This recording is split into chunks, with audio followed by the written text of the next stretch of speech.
All right, students, welcome back to Lesson 10, Session 2, Modeling Multi-Step Problems.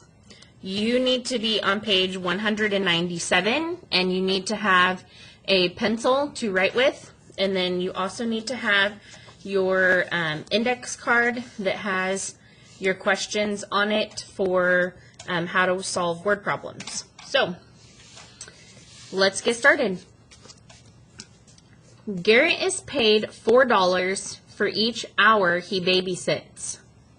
Miss Becker pays him for 5 hours of babysitting. On the way home, Garrett spends $9 on a book and $6 on a puzzle. Write an equation to find out how much money Garrett has left from the money Miss Becker pays him. So there's a couple of different things going on here. I feel like we should probably split the problem right here, because this is talking about how much money Garrett earns, and this down here is talking about how much money Garrett spends. So first we're going to have to find out how much money he earns for babysitting. Then we're going to have to find out how much money he spends. Then we can find out how much money he has left. So, what is this problem about? It's about Garrett babysitting and making some money, but then he spends some of his money on the way home. So, how much does he have left after he spends some? What information is important? Well, first of all, it's important to know that he gets paid $4 an hour and that he worked for 5 hours. So that's important in our first problem. Then on our second problem, it's important to know that he spent $9 on a book and he spent $6 on a puzzle. Okay? What am I trying to find out? I'm trying to find out how much money Garrett has left from the money Miss Becker pays him, but I also have to write an equation to do that. So we've got a lot going on here. So let's start with the top one first, okay? Garrett is paid $4 for each hour he babysits. Miss Becker pays him for 5 hours of babysitting. Can I draw a model to solve that? Yes, I can. So I can draw a model where he's working for 5 hours. Okay, so here's 5 hours that Garrett works. Okay? I can also write in my model that he makes $4 each of those hours. So then if I take my model and I turn it into a multiplication problem, Garrett worked 5 hours and he made $4 for each hour. So how much money did Garrett make? Well, 5 times 4 is 20. So Garrett made $20 for babysitting that day. Okay. Now my next part of the problem, it says on the way home, Garrett spent $9 on a book and $6 on a puzzle. Okay. So then I'm going to draw another model. And I'm going to divide it. He spent $9 on a book and he spent $6 on a puzzle, and I'm going to put this as the money he spent, okay? Well, I can do another one of these. $9 plus $6, and I can do that. 9 plus 6 equals $15.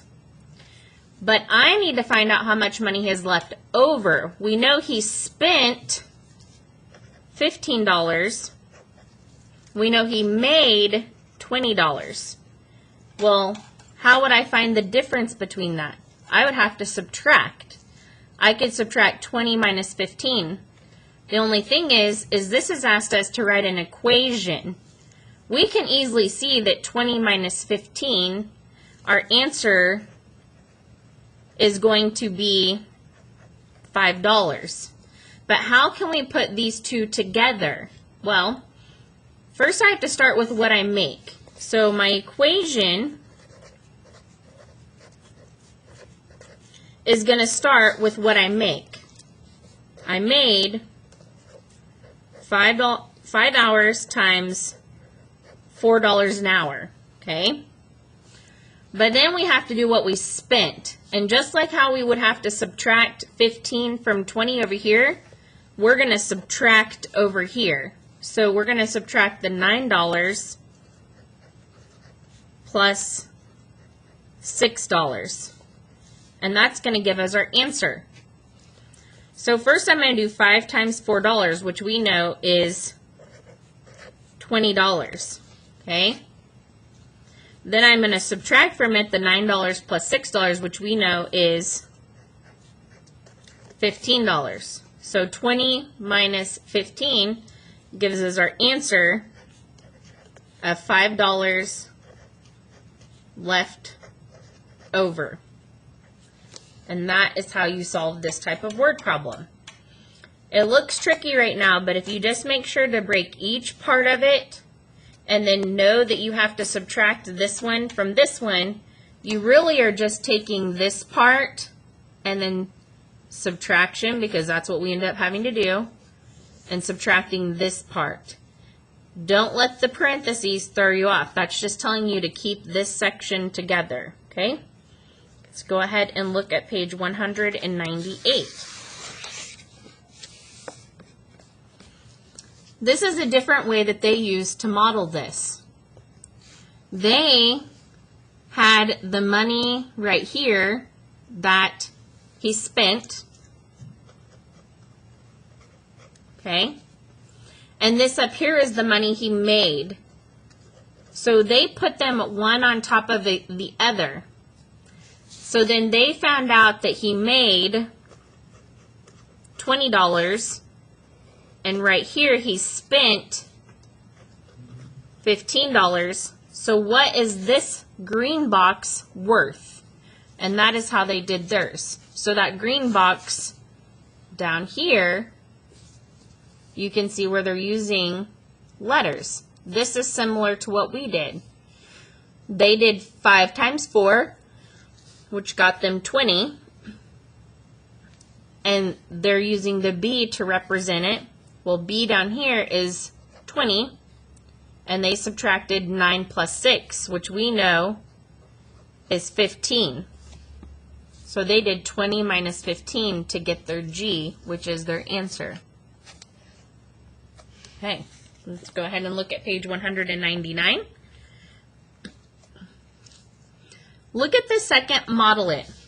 What is represented by the times 4 in the equation B equals 5 times 4? Well, the 4, if you look back, the 4 also has a money sign in front of it. So the 4 in the equation represents the amount Garrett was paid for each hour of babysitting. Why are the two amounts that Garrett spends in parentheses in the equation? See how they're in parentheses? He spent $9 and he spent $6. Well, they're in parentheses because you need to find the total amount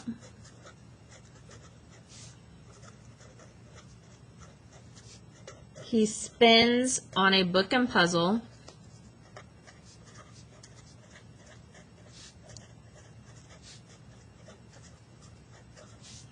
before subtracting it from the babysitting money.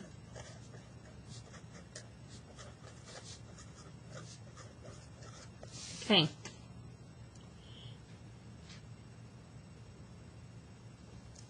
Alyssa combines the two equations into one equation.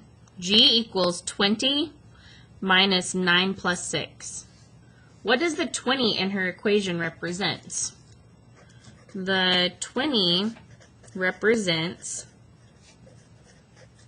the total amount of money Garrett was paid.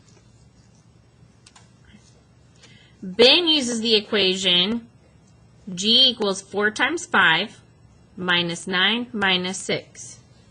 Is his equation correct? Explain. Well, yes, because he still gets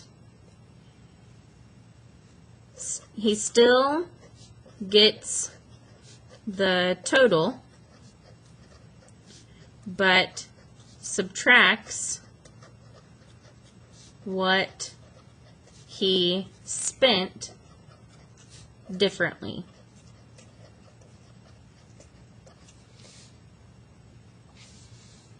Explain how it is possible for two equations to look different but still represent the same problem. Well, it's possible because different operations, and an operation is multiply, divide, add, and subtract. So different operations can be used to show amount, and you can sometimes do them in a different order, but get the same answer. And you don't have to do number 6.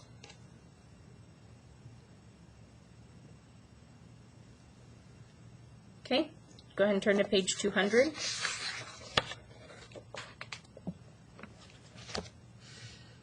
Okay. It is up to you if you want to do these or not. It would be good practice for you to work on these.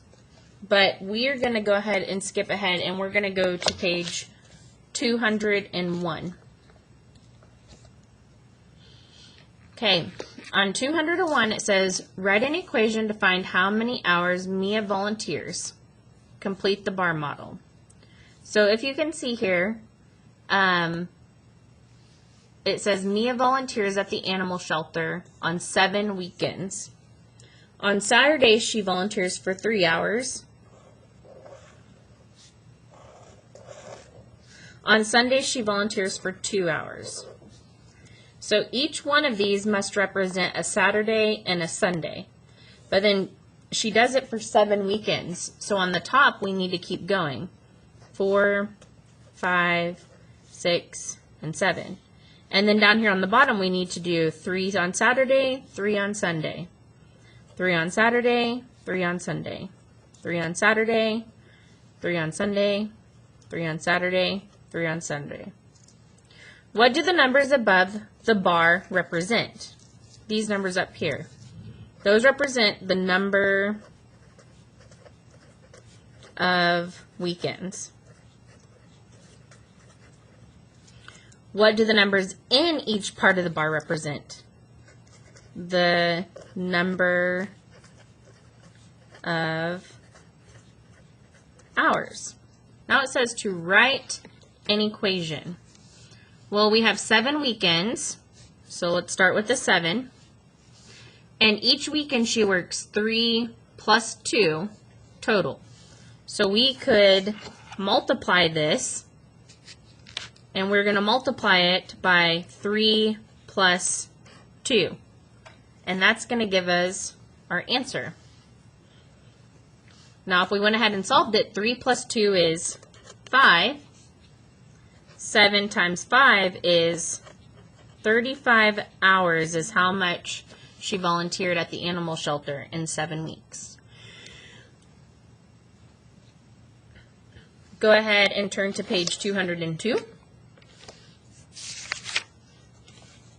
Okay. A bike rental is $3 for an hour. The rental for a day is 6 times as much. Caroline rents a bike for 1 day and 2 hours. Which equation could you use to find how much money M Carolyn spends on a bike rental? Okay. Well, what am I trying to find out? Or, I'm sorry, what is this problem about? And it's about renting a bike, Carolyn renting a bike to cruise around town, I guess. What information is important? It's important to know that it costs $3 an hour. And it's important to know that a full day is 6 times as much. Then it's also important to know that she did it for 1 day and 2 hours. So for 1 day, it was 6 times $3 for the full day, right? But it wasn't just a day that she did it. She did it for 2 hours too.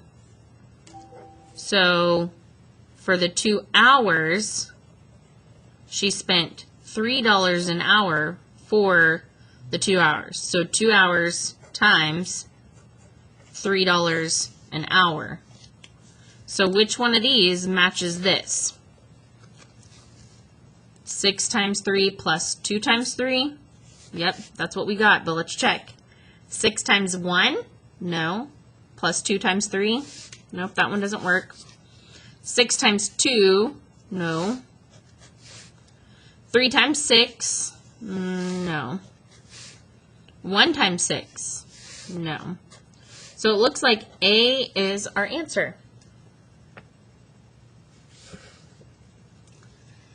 Zara goes to the book fair and buys 3 comic books for $5 each.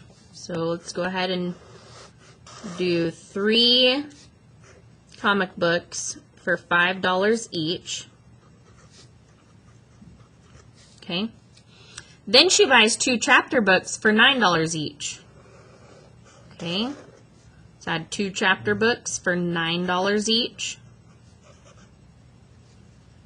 Then she buys 4 posters for $2 each. 1, 2, 3, 4. And these were $2 each. And then 1 picture book for $7. Write an equation that can be used to find how much Zara spends at the book fair. Show your work. Okay, well, each area where she changes the amount that type of thing that she buys is going to be a different part of our equation. So first she buys 3, and they cost $5 each. Plus she buys 2, and they're $9 each. Plus she buys 1, 2, 3, 4, and they cost $2 each. Plus she has 7. So that's our equation. Now if we solve it, 3 times 5 is 15, plus 2 times 9, which is 18, plus 4 times 2, which is 8, plus 7. So now we have to add all of these together. Well, what's 8 plus 7? 15. So now I can do 15 plus 18 plus 15. I know that 15 plus 15 is 30, and then I can add 18. So then 30 plus 18 is $48 is how much she spent at the book fair. All right, last one down here at the bottom. The table below shows clothing sales at a school fair. Use the information in the table to write an expression that equals T, the total amount of money spent on clothing at the school fair. Well, it's easy. You can see it right here. You can put each of these in parentheses. We're going to multiply because you have $12 t-shirts and there's 100 sold, and $20 sweatshirts and there was 50 sold. And then we would add these together. So T equals 12 times 100 plus 20 times 50. And that is your equation. That is it for session 2. I will see you back for session 3.